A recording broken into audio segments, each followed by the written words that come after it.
Vamos a empezar con este tema nuevo que les comentaba, que es nódulo tiroideo. ¿Sí? En el Michas, nódulo tiroideo habla, tiene muy poca información, por lo cual siempre se tomó desde un criterio clínico, y ahora este libro tiene un capítulo entero de esta patología, por lo cual tengan en consideración para el examen. Con respecto a la epidemiología, se da con mayor frecuencia en mujeres. La mayoría de los nódulos, a pesar de lo que piensan los pacientes en general, son benignos. 5 a 15%, fíjense, son carcinomas. Y de esos 15% de carcinomas, 90% son carcinomas papilares. De ese 90% de carcinomas papilares, la mitad son menores o iguales a 1 centímetro.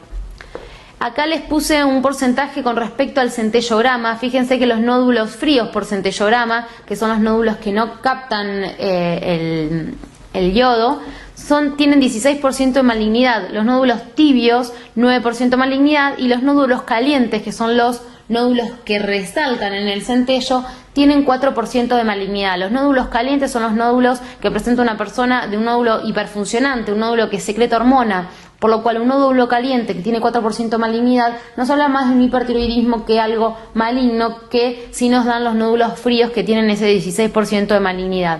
Bien, entonces, resaltando, mujeres lo más frecuente, la mayoría son benignos, y de los malignos, ese pequeño porcentaje que es un 15%, de 90 son papilares. El diagnóstico, ¿qué vamos a interrogar en el paciente? Vamos a tratar de buscar cuáles son los signos que me hablan de que ese nódulo es maligno. ¿Qué me dice que el paciente puede llegar a tener un nódulo maligno? Que sea un hombre. Acuérdense que los hombres en la patología tiroidea siempre salen perdiendo, por lo cual que sea un hombre me favorece para tener un nódulo maligno. Los mayores a 60 años o los niños, por lo cual en los dos picos de la vida, ancianos y en los niños, la historia familiar de cáncer de tiroides pesa demasiado. Exposición a radiaciones en la infancia. Después de Chernobyl hubo mucho cáncer de tiroides, y eso está también escrito en el libro. Trasplante de médula ósea e inmunosupresión. Al examen físico, ¿qué vamos a fijarnos para sospechar en algo maligno? Si el paciente tiene disfonía, ¿por qué? Por compresión o invasión del nervio laringio recurrente, que da disfonía. Linfadenopatías cervicales palpables, cuando se consideran que son linfadenopatías o adenomegalias o algo sospechoso de que ese ganglio esté con una lesión metastásica del nodulito de la tiroides, cuando son mayores a 4 centímetros, ¿sí? Cuando se palpan y son mayores a 4 centímetros, uno puede sospechar que esa lesión palpable adenopática proviene de una malignización del nódulo que estoy estudiando, la tiroides.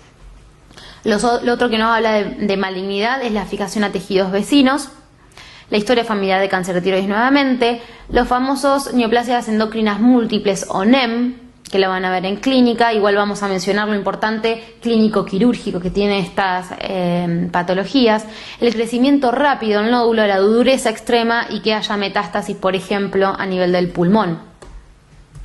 Pasamos a los estudios complementarios. ¿Qué es lo primero que tengo que pedirle a un paciente que viene por o un nódulo palpable o un hallazgo incidental en una ecografía?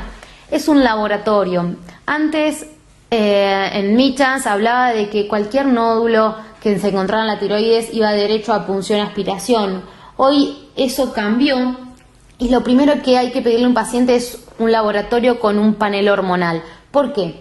Porque lo que habla del libro de Mariano Jiménez es que si la TSH es baja, a mí me habla que el paciente tiene un hipertiroidismo que hay que estudiarlo. Por lo cual, si la TSH es baja, lo que yo tengo que solicitarle al paciente es un centellograma para evaluar la posibilidad de que el paciente tenga un hipertiroidismo. En cambio, si la TSH es normal o alta, a mí me habla de que este paciente tiene mayor riesgo de malignidad de ese nódulo y que el paciente está eutiroideo. Por la cual, la ecografía, el laboratorio y posteriormente la ecografía nos van a empezar a aproximar, nos van a empezar a dar un pantallazo si el nódulo que presenta el paciente es bueno o malo. Entonces, TSH baja o TSH normal o alta es lo primero que le solicito, y posteriormente la ecografía. ¿Qué me voy a fijar en la ecografía? las características de ese nódulo, y eso hoy en día es algo importantísimo y que se resalta y que los ecografistas están y tienen precaución con respecto a la información de esos nódulos.